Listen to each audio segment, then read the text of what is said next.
Hawaii. It's still the greatest place in the world for us surfers. No matter how many times you've driven out to the country, you always get a rush as you come over that last hill and head down into Haleiwa. The North Shore is an easy kind of place to kick back and enjoy living. You've got plenty of time to do anything you want, and mostly nothing at all. The tropical environment makes it the closest thing to paradise for us who enjoy the surfing life.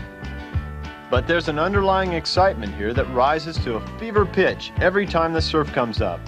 Our camera crew stays here all winter because it's impossible to predict when the biggest and best days will be, and that's what we're here for. Late this year, after most of the touring pros had left the North Shore, we got one of the best days ever at Off the Wall.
The shape of the waves at reef breaks like Off the Wall is ultimately determined by shifting sands.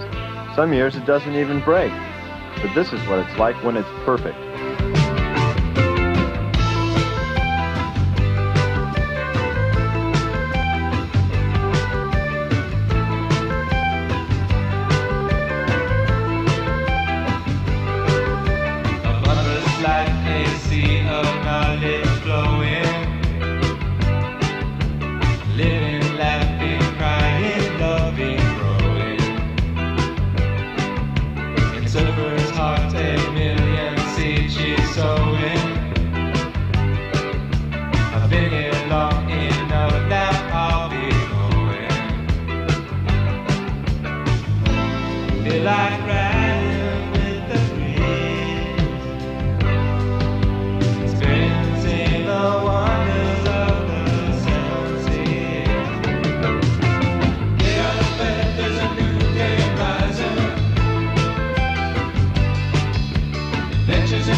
Nobody ever said living in paradise would be inexpensive.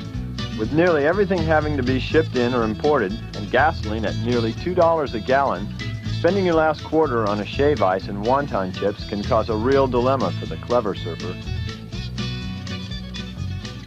Some say that creative financing was born on the North Shore.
Crowds and cameras really turn out when the surf is up at Pipeline. Breaking incredibly close to shore, Pipeline provides a vantage point which gives spectators a close-up view of what big wave surfing is all about. The carnival-like atmosphere on the beach is in direct contrast to the danger lurking in the water. But when the conditions are just right, Pipeline can provide a display of skill and daring that is beautiful to watch.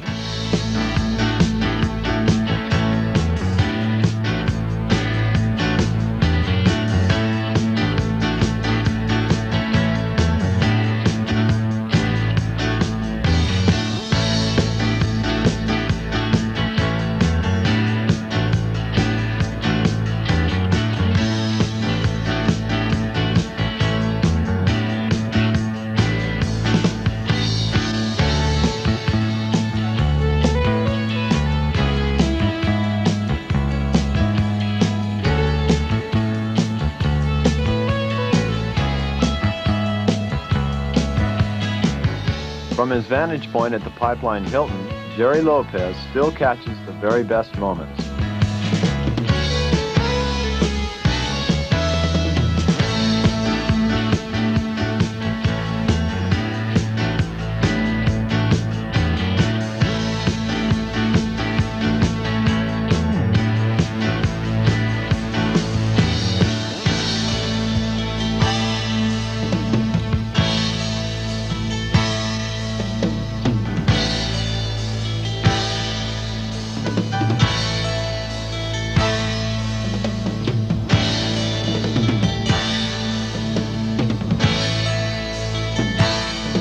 When the conditions are wrong, the crowds show up to witness the age-old struggle between man and nature as adversaries.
The number of broken boards on the beach at the end of the day reflects the degree of commitment shown by Pipeline's best riders.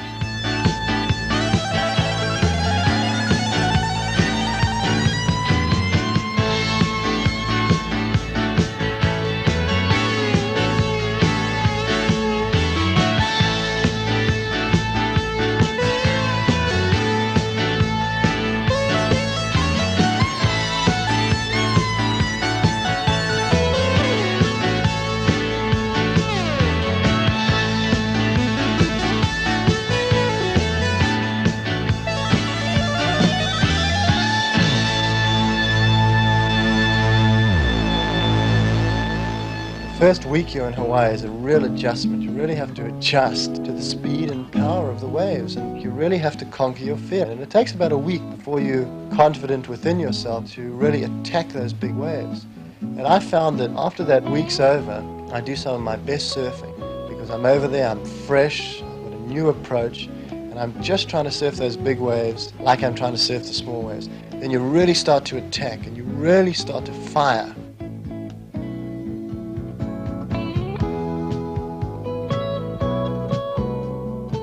And then you have the contest start to come around. So you surf during the contest, try to play it reasonably conservative all the way through until your heats when you try to rip it up. And then once the contest is over, you can really get back to tearing it up and free surfing again.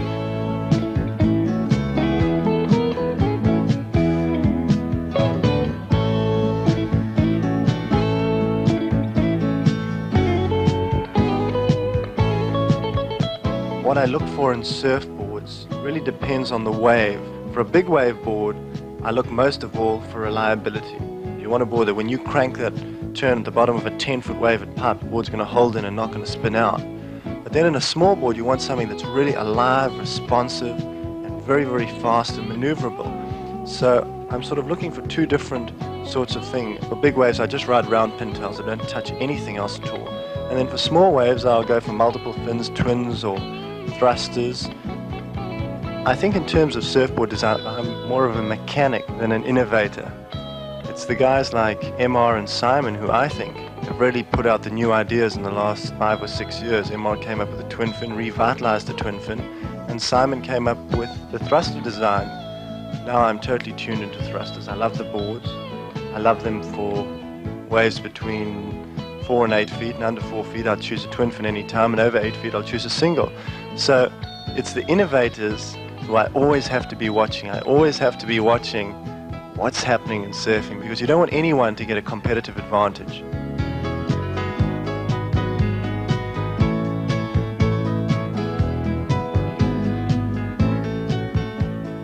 I think I had a great advantage coming from a place like South Africa, which is reasonably conservative. I wasn't exposed to a lot of the things that a lot of young kids are exposed to, which can destroy their lives. I managed to stay away from the bad influences that can destroy talent. And I just wanted to be the best. I always wanted to be the best surfer. Surfing was a great outlet for that competitive drive, because I loved doing it. And the more I did it, the more I wanted to do it. The more I competed, the more I wanted to win. And I think most of all, it's just fantastic fun. I mean, I just have a blast out there. I really do.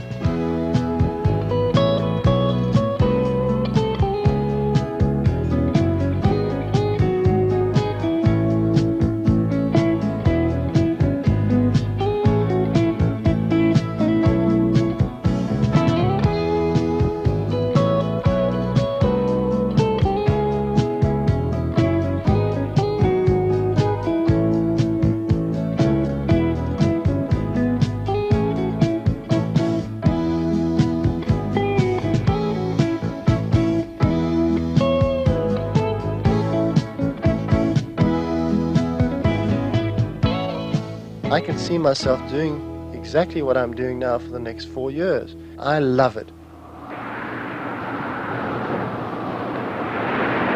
As in the transition from the 60s to the 70s, the change into the 80s saw the emergence of an ominous new weather pattern. Severe storms struck the coast of the Hawaiian Islands, creating huge, closed-out waves and impossible conditions for surfing.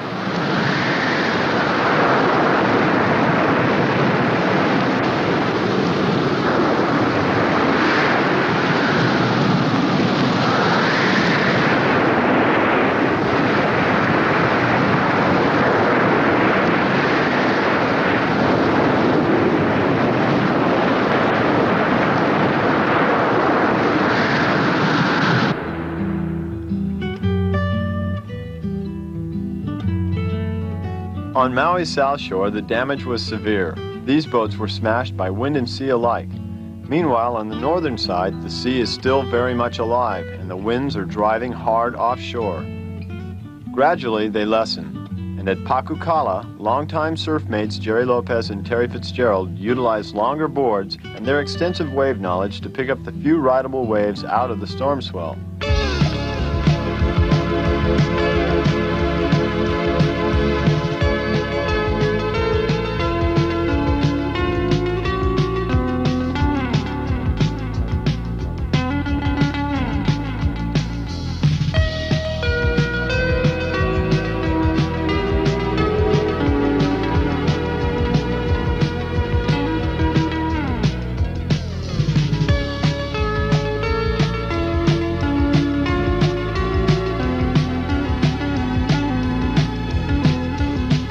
Unprepared surfers learn the hard way.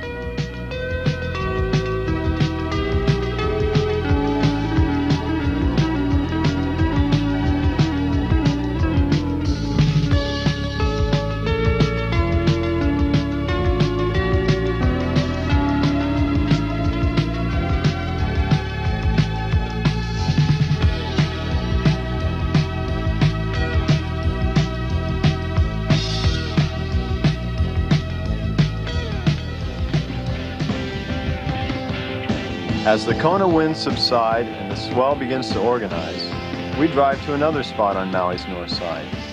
Windmills is a place where both lefts and rights break over a reef that's even shallower than Pipeline. With the wind in transition, we get it incredibly glassy, and it sure feels great to be out in the warm water and sunshine again.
As the weather settles and the trade winds return, we get ideal conditions for sailboarding. Here at Hukipa Park, several of the world's best are out practicing wave jumping for an upcoming contest. Hukipa's combination of trade winds and big surf have made it the premier spot in the world for wave jumping. With advancements in sailboard design, especially the use of foam boards and multiple fins, sailboarding overlaps more and more into the previously exclusive area of wave riding.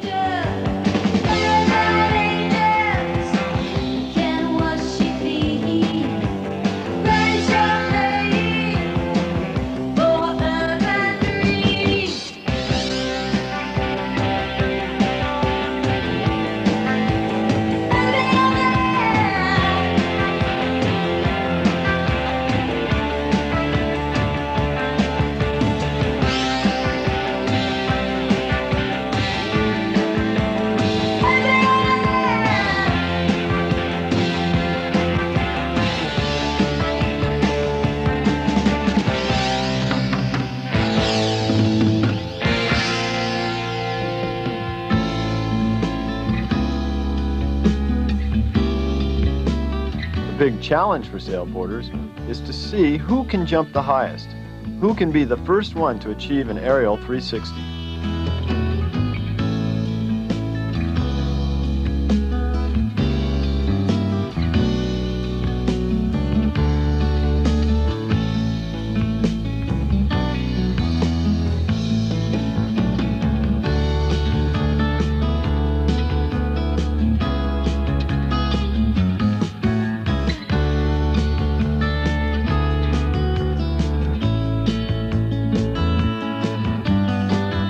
Trade winds and a building swell create ideal conditions at the most perfect big wave point break in the world, Honolulu Bay.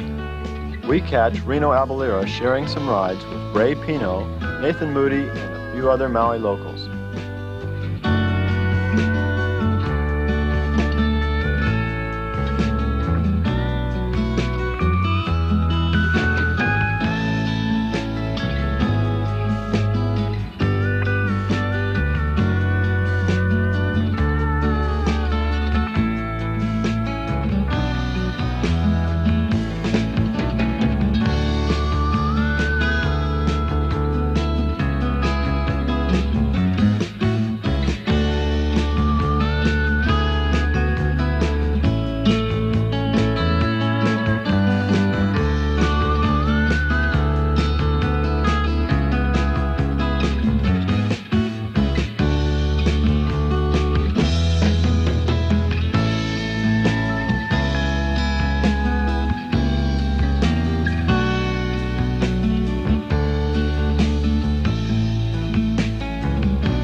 Protected from most swells by neighboring Molokai, Honolulu Bay is one of those spots which only breaks when the swell is giant. Back on Oahu, we are greeted by lines to the horizon and one of the most awesome spectacles ever photographed. A small band of surfers accept the challenge of Waimea Bay and the biggest waves ever ridden.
Inevitably, by the end of the day, someone gets into big trouble. Sometimes it's a surfer who has misjudged his abilities, or it may be an unwary observer who gets swept from the shore. It's then that the courage and ability of the North Shore lifeguards is truly appreciated. From the mountains to the sea, to all of Southern California, a good evening. Tonight's top story continues to be the shark menace off the California coast. Beach communities are still reeling from last month's tragic fatality of a young surfer near Monterey at the hands of, or that should be the jaws, of a great white shark. Here in the Southland, a number of sightings have left feelings of terror in the hearts of beachgoers. Today, another of these monsters from the deep menaced a group of surfers at our own Malibu Beach. Fortunately, as of this hour, we're able to report that no attacks have occurred. Now for a live minicam report, we take you to George Woodward at Malibu Beach. Thanks, Jerry. This is George Woodward, live at the beach in Malibu. And standing beside me, lifeguard Morton Wisdom. Tell us, Morton, what did you see this morning? Well, George, I was opening up my lifeguard station, and I heard some commotion in the water, and I looked up, and here was a real large shark swimming among the surfers. Well, did you have any trouble getting the surfers out of the water? No, George. The minute they saw the shark, they all swam to shore. Well, looks like just another fish story. Live from Malibu. Where's my friend Norm? Look, he's still in the water. Fighting back is just no use. The shark has one thing on its mind, eating everything that it can find. The shark has lots of big sharp teeth. Look out underneath.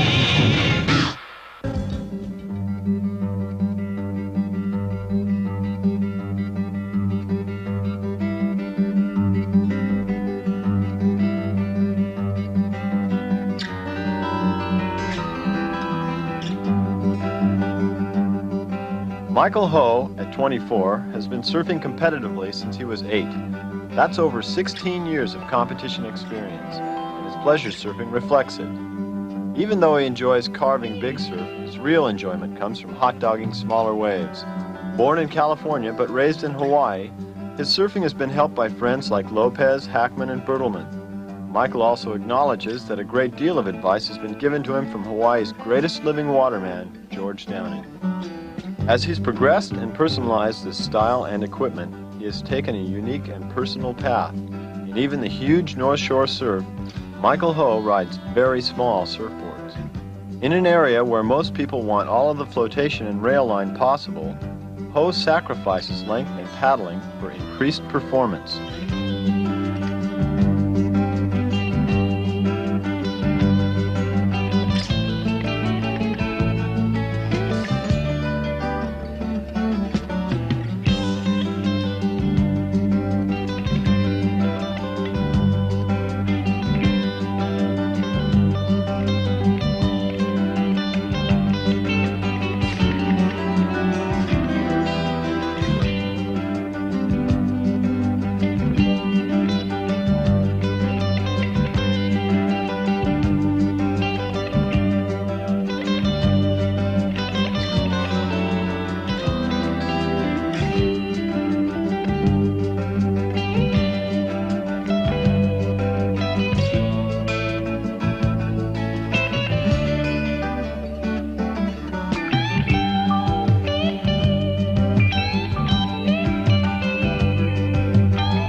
Michael Ho is a great representative for Hawaii as he travels around the world in professional competition.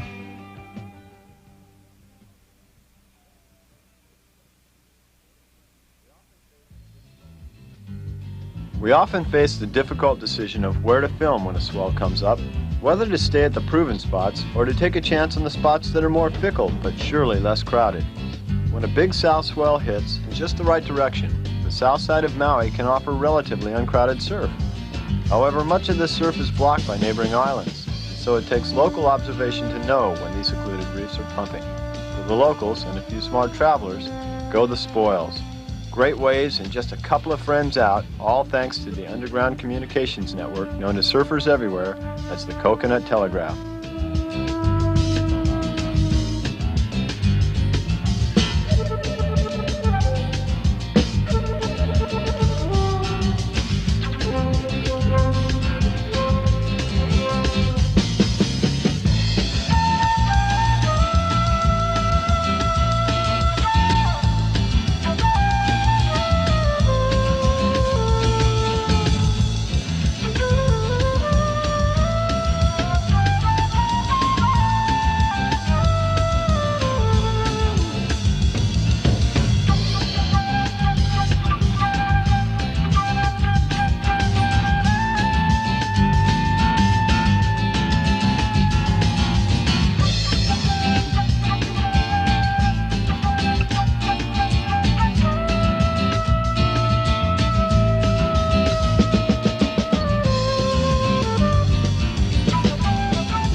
While a mother and baby humpback whale play in the channel, the swell has reached its peak. And though it may only break once in a few years, we were on the scene for this, the biggest day in memory at the fastest wave in the world, Malaya.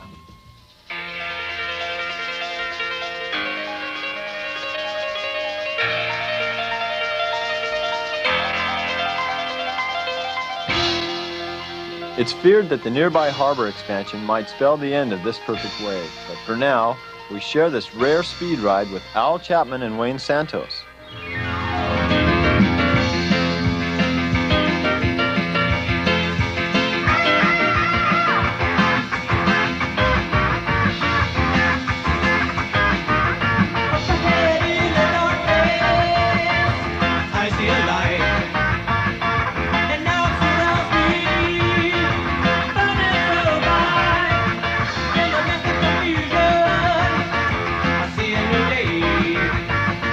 My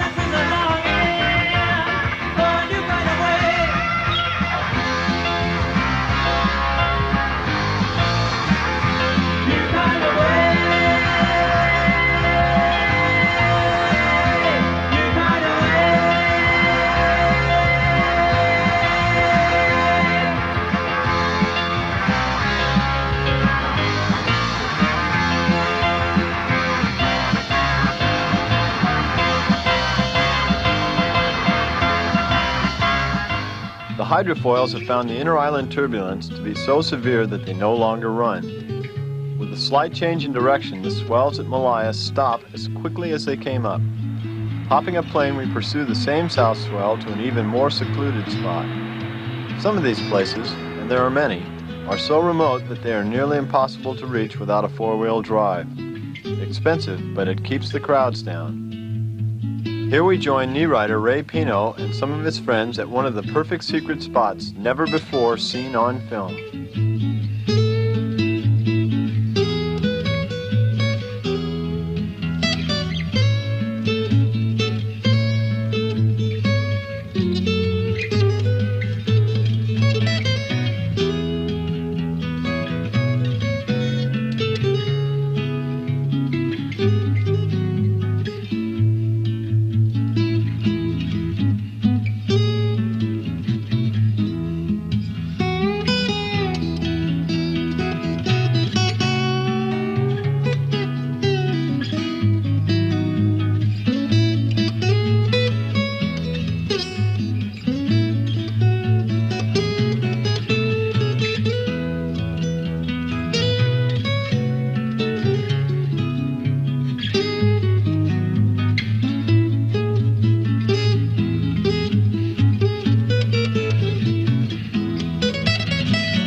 The beauty of Hawaii is as exquisite as it is fragile.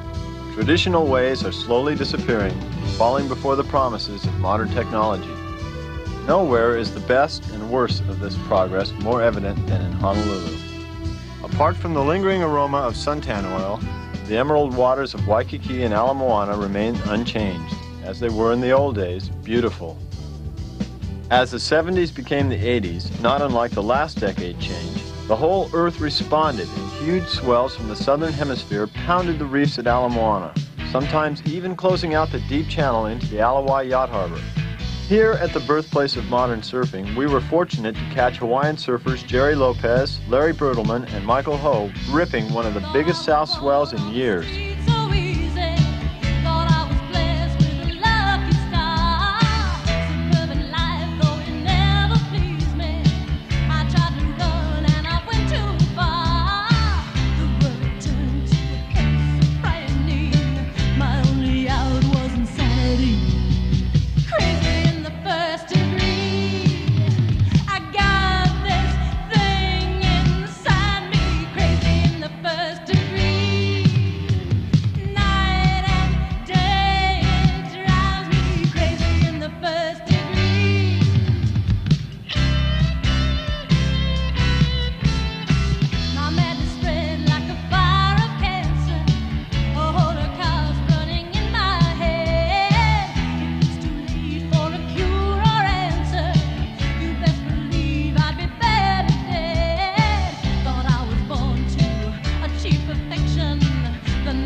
Increasing swells in the channel nearly caught several expensive yachts as they foolishly headed out to sea.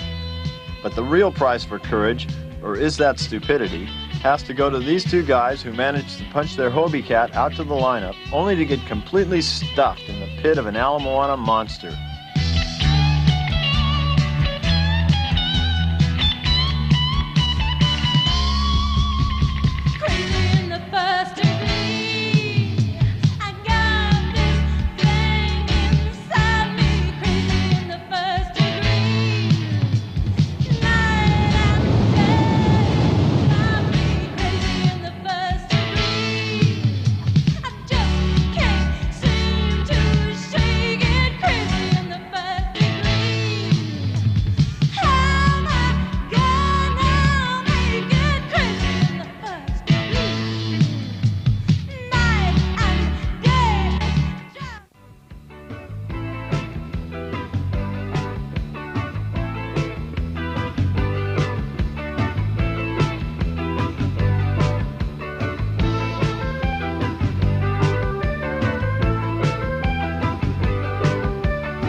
Bobby Owens is the competitive surfer to watch in the 80s as he makes his move to the top of professional surfing. My goal at the present time is to get to the top of the IPS.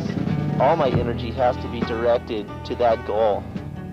Right now, I'm trying to develop equipment that will take my surfing to a higher level of performance. I want to come up with a more dominating type of style. My surfing is fluid, but for contests I need to gear it a little more radically. And now I'm serious enough about professional surfing to where I'm committing myself fully to it, and that means a full-on rigorous training schedule, jogging, paddling hard even when the surf's flat, having a carefully planned diet. This year Ian Cairns is coaching me to improve the competitive aspects of my surfing, because that's what it takes to win, and I want to win.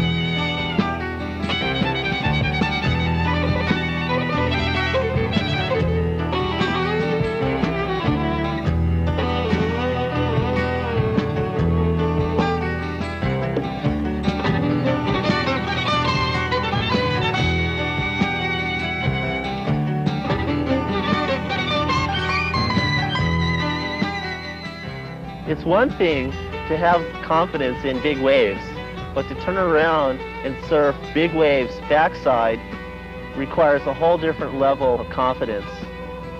When I take off backside at Pipeline, plain and simply, it's scary.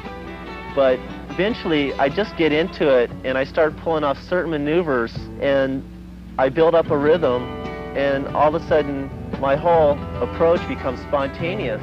Even then, you still have to be careful. You have to catch yourself once in a while and just be aware that safety is first.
You just can't jump ahead and go for it. You've got to do it step by step through development of design, through the amount of experience you gain over the years, and just make the right moves. I try to be totally aware out in the water and push it when the wave dictates that I can push it. Occasionally I'll break outside those boundaries and really pour it on and try things that maybe I'm not supposed to be doing, and just hope for the best, hope that I don't get hurt.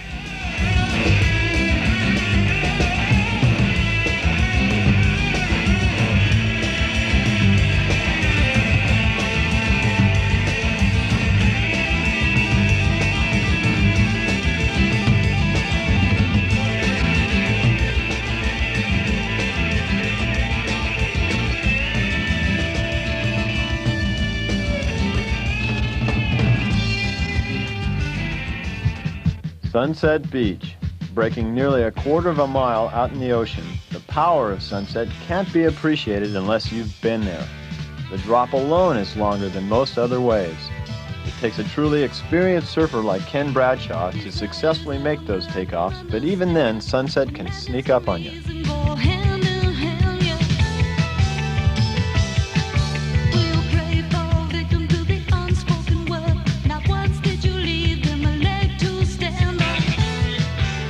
There's more water moving here than anywhere, but sunset, when it's on, is the high-performance big wave.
At the end of a day of good surf on the North Shore, we're feeling great. It's a good time to sit down with your friends and talk about the day's best rides and where we'll surf tomorrow.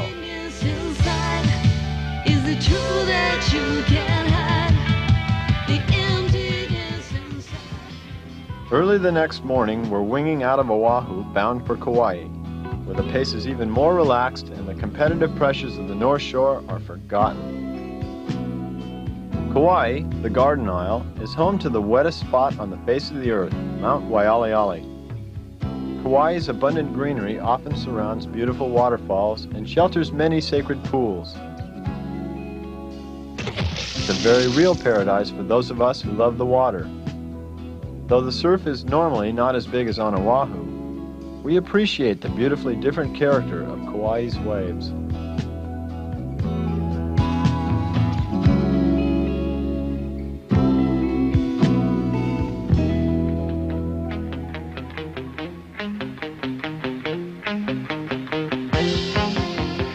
Passing through the famous tree tunnel, we join locals Glenn Kalakahui, Mike Smith, Steve Klein, and the world's top professional woman surfer, Margot Oberg, having a great session on the south side.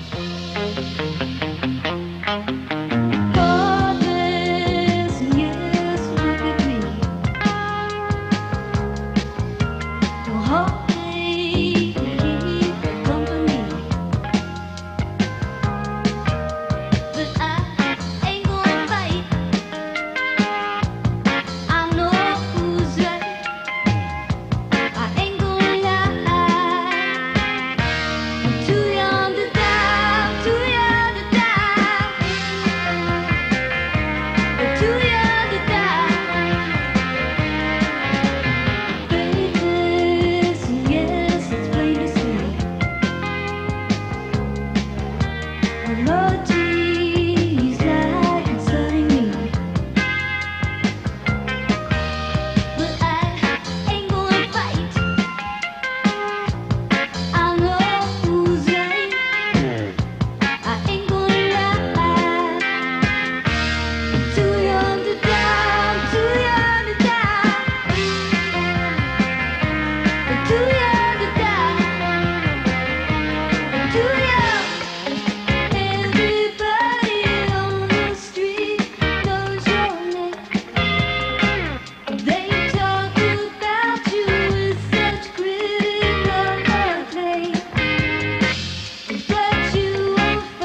leaving Kauai and the Hawaiian Islands, we take with us another year of good memories and the footage to prove it. We'll be back next season, but for now, we're looking forward to new adventures. Passing Rincon, we head up the coast to Morro Bay and some of the biggest sand dunes along the California coast. This was the spawning ground for one of the most unique and exciting offshoots of the sport of surfing we've ever seen. With Jack Smith and his friend Gary Fluitt, we're introduced to the wild new sport of sandboarding.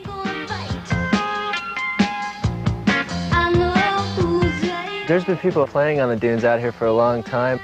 We saw them playing and we decided it'd be kind of fun to try some of the things they were doing. And we saw people out here on pieces of cardboard, wood with carpet tacked on top, even a few people on old car hoods. And the biggest problem we noticed was they'd go about 10 feet and have to jump off because they'd get going so fast they couldn't turn, couldn't control it.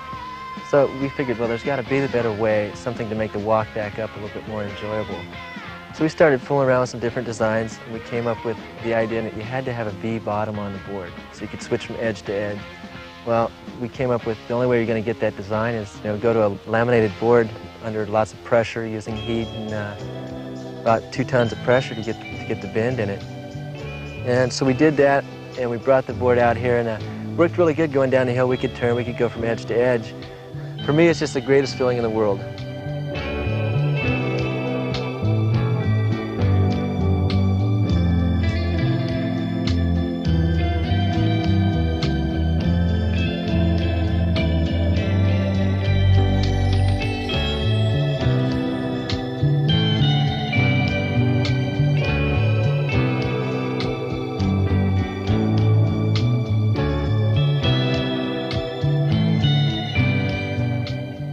Once we had turns down and we could carve faces fairly well, we started looking at jumps and aerials. And to do this, we had to have an adequate binding system to keep the board to our feet.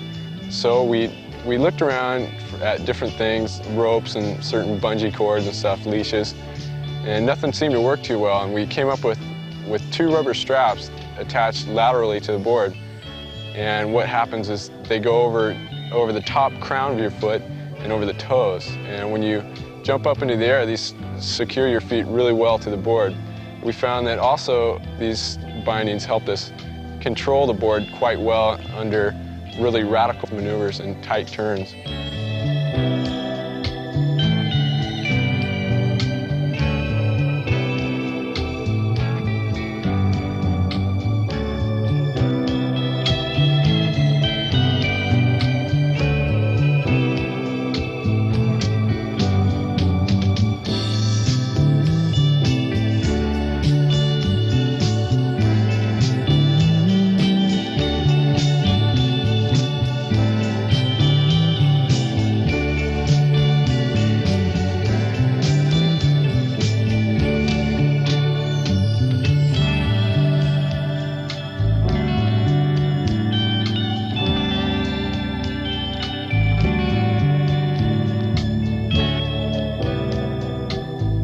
The end of the day is always the same in sandboarding, tired legs and a big smile on your face. In fact, the only time conditions are bad is when it's raining.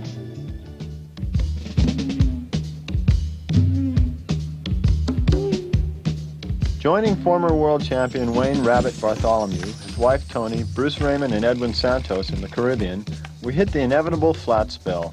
This puts us all under a lot of pressure as Bruce and Rabbit have very little time before the next leg of the contest circuit.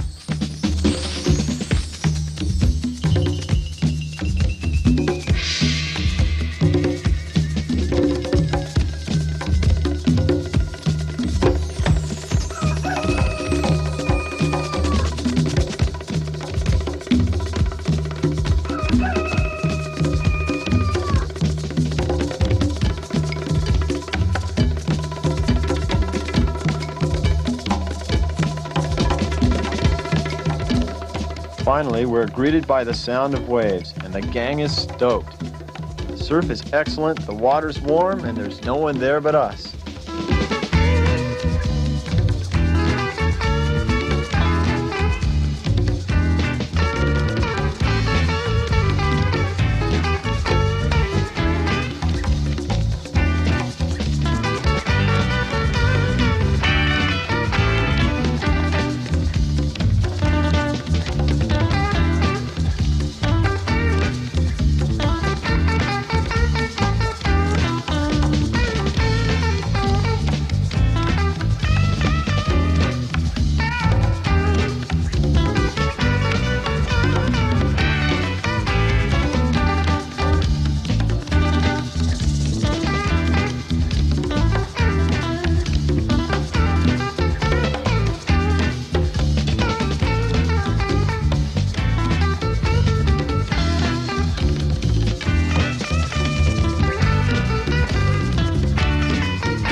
On our journeys, we're frequently amazed with incredible displays from Mother Nature. Here in the Caribbean, we wind up our session just in time to see a spectacular waterspout over 2,000 feet high. For Bruce and Rabbit, it's time to start thinking about the long journey home to Australia.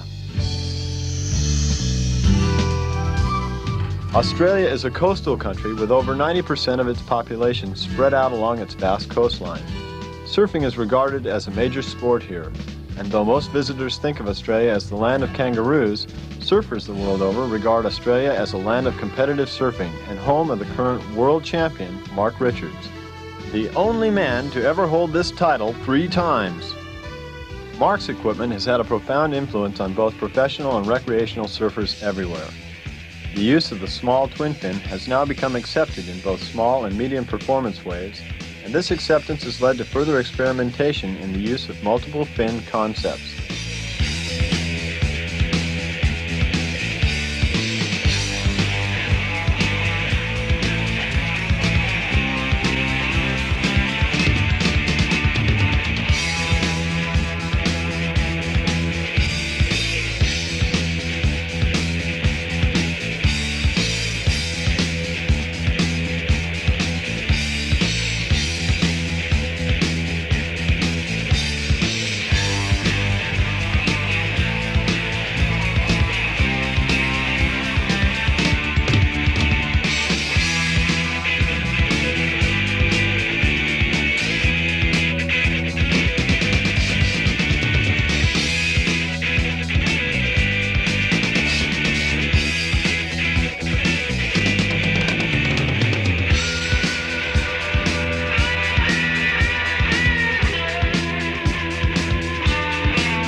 Mark has the unique ability to perform well in any kind of surf, and he has the drive to put out the extra effort to extend his own limits.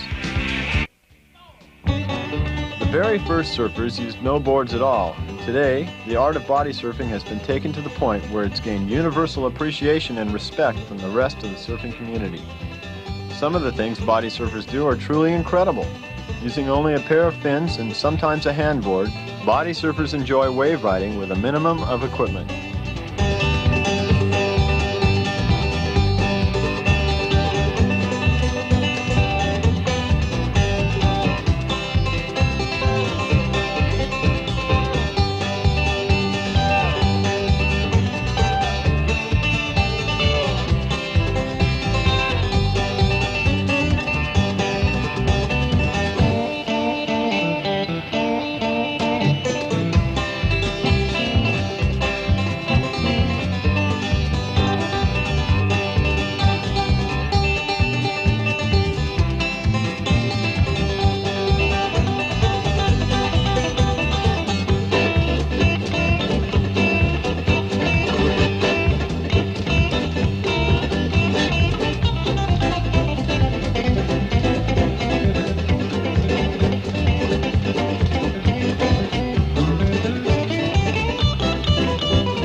Perhaps the most exciting recent addition to the world of surfing is the boogie board. It's the easiest way to learn surfing, and its potential is virtually limitless.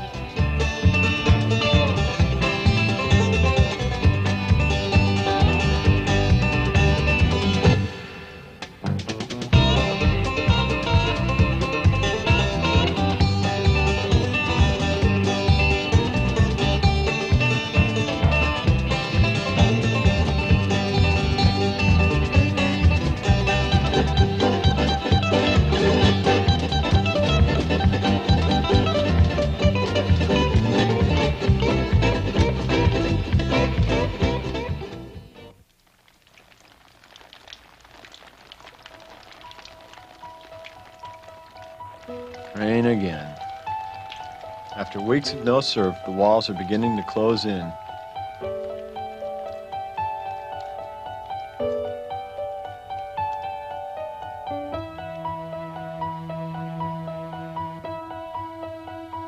On Maui, Chris Lassen whiles the time away, dreaming about the perfect wave. On a faraway island paradise, it exists. A place so remote that few surfers will ever see it except in photographs. To go there, to see this perfect wave firsthand would be the trip of a lifetime.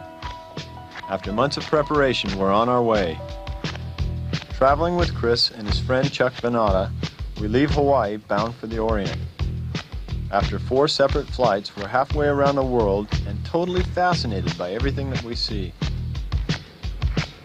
Getting around in a foreign land where you can neither read the signs nor speak the language is the first problem. But getting away from the tourist resorts and seeing local life is what makes it interesting.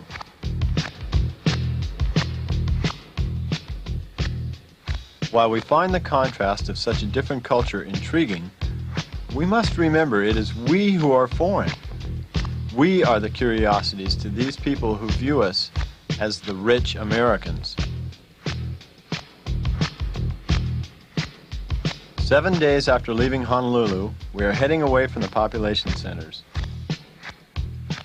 Approaching the coast, we fly over incredible tropical rainforests as equatorial splendor passes beneath our wingtips.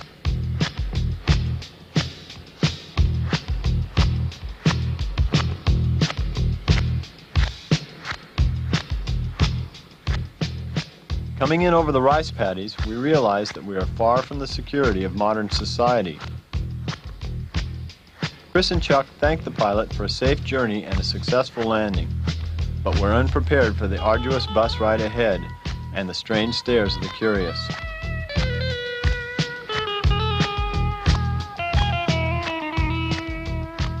We are headed through the lush countryside toward the coast where there's no landing strip. The cramped bus is not built for people our size, and there's nothing between our wooden seats and the bumpy road but us. Finally at the coast, the rough ride has taken its toll. We're exhausted. The heat and humidity here are really unbearable, though at least we're one step closer and tomorrow our journey ends. Everyone assumes that we're rich. Each surfboard and every little piece of equipment costs us extra. The people who live here don't have any excess baggage, and in spite of having a pocket full of strange foreign bills, it's getting expensive. But at least we're on the water again.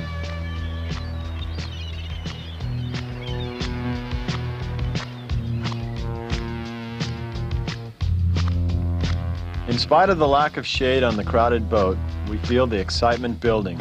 We're nearly there. We feel great. Ours is the last stop, and as we approach the dock, we feel swells under our feet.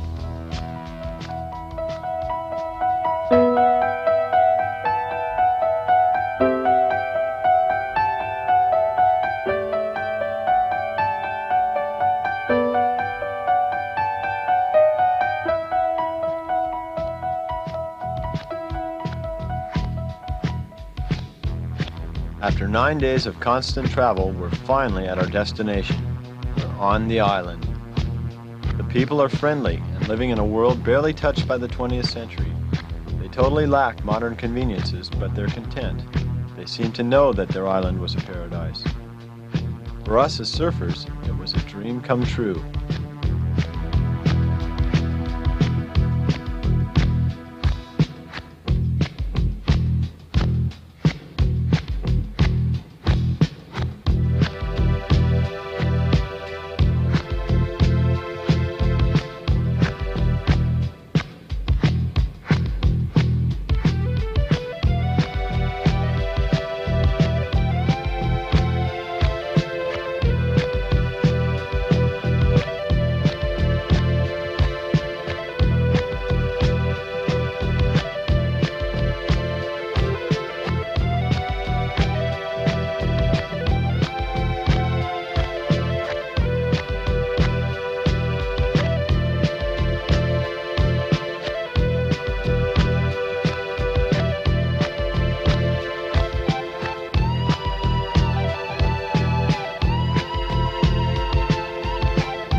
Chris and Chuck found in the experience of riding perfect waves alone what the search is all about, a chance to share.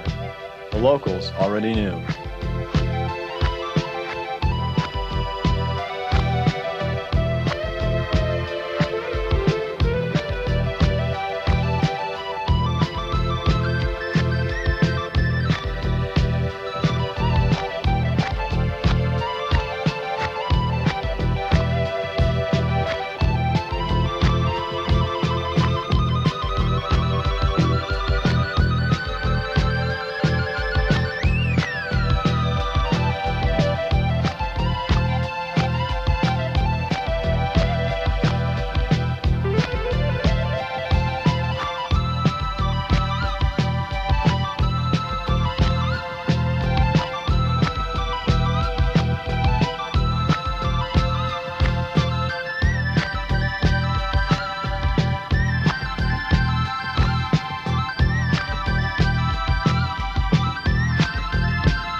Chris and Chuck begin their long journey home, reflecting on the adventure, one they will remember for a lifetime.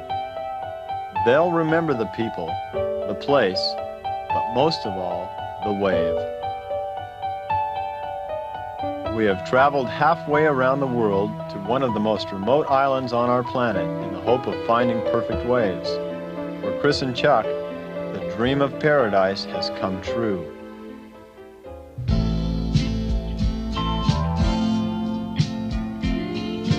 With our dreams fulfilled, we return at last to Hawaii, where we're struck by the feeling that total fulfillment often eludes us until, at last, we return to that place we call home. You get so high, just setting me up for the fall, and I just get by, claiming innocence to it all.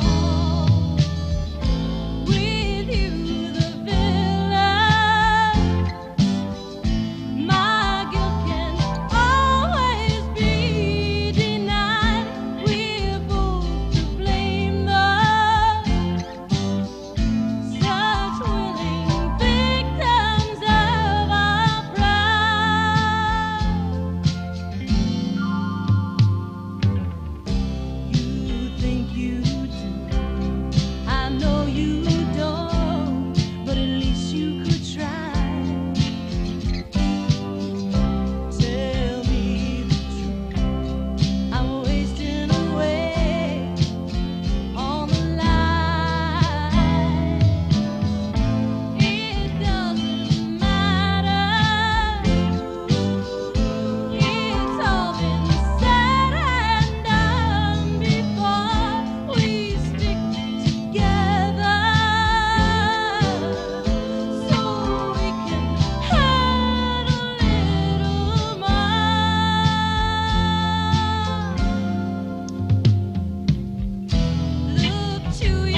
big, I mean really big waves like these third reef monsters at Outside Pipeline are absolutely terrifying.